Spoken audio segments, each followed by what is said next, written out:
ओम।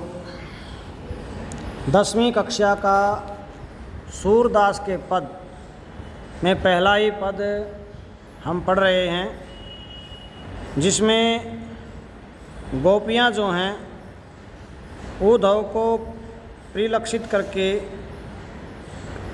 भ्रमर गीत से लिया गया है, अपनी बात कह रही हैं। उद्धो तुम हो अति बड़भागी, अपरस रहत स्नेह तगाते, नाहि न मन अनुरागी, पुरइन पात रहत जल भीतर, तारस देहन दागी।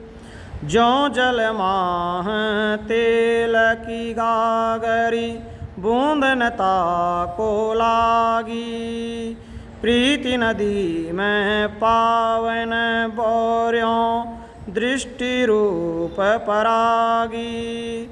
सूरदास अबला हम भोरी, गुर चाटी ज्यों पागी। तो यहाँ उद्धव जो हैं उनको परिलक्षित करके गोपियाँ कह रही हैं कि हे उद्धव, तुम तो बड़े भाग्यशाली हो, बड़े भाग्यशाली हो, बड़े भाग्यवान हो कि आप श्री कृष्ण जी के पास रहते हैं। क्यों हैं भाग्यशाली आप? कि अपरस रहत स्नेह तगा, आप तो उस प्रेम के सागर के पास रहते हैं जो श्री कृष्ण, जिससे सभी जीव प्रेम करते हैं, पशु पक्षी कृमि कीट पतंग गोपियाँ गवालें, यहाँ की गौएं, सब जिससे स्नेह करते हैं। ऐसे प्रेम के सागर, ऐसे स्नेही व्यक्ति के पास रह कर के भी आपका मन जो है वो अनुरागी नहीं है, प्रेम में लगा हुआ नहीं है, तो आप तो बड़े भाग्यशाली हो भाई। कहते हैं कि आप तो ठीक वैसे ही हैं जैसे पुरैन पात। अब पुरैन क्या है? पुरैन कहते हैं कमल के, और पात पत्ता, कमल के पत्ते की तरह आप हैं कि जो जल के भीतर रह करके, जल भीतर रहत, जल भीतर, जल के भीतर रहता है। ता रस नय अनुरागी, तब भी उसके देह पर, पत्ते के ऊपर जल की बूंद नहीं टिकती है।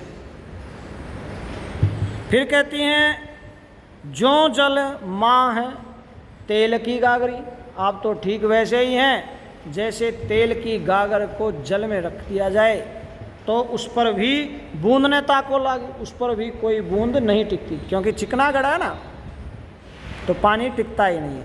एक मुहावरा भी है, जब किसी कोई व्यक्ति को बार बार समझाया जाए और वो न समझे तो उसको क्या कहते हैं? ये तो चिकना गड़ा है।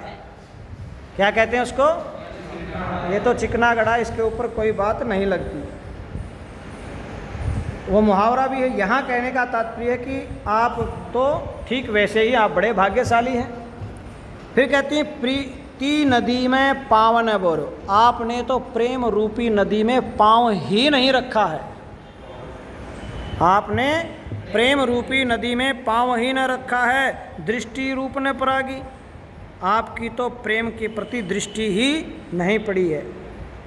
सूरदास अबरा हम बोरी, और सूरदास के जो कवि हैं वो कहते हैं गोपियों के माध्यम से कि हम अबलाएं, अबला हम भोरी, हम जो अबलाएं हैं वो गोपियां हैं, वो अति भोरी हैं, अति भोली हैं, बहुत ही भोली हैं। गुर चाटी ज्यों पागी, कि हम कैसी हैं, हमारा प्रेम कैसा है? हमारा प्रेम तो जैसे चींटियों का प्रेम गुड़ के प्रति होता है, कि चींटियाँ गुड़ में लग जाती हैं तो मर जाती हैं, लेकिन गुड़ को छोड़ती।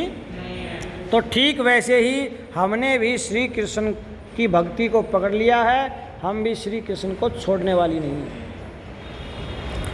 आ गया समझ में? किसी को कुछ पूछना है? चलिए, धन्यवाद। ओम।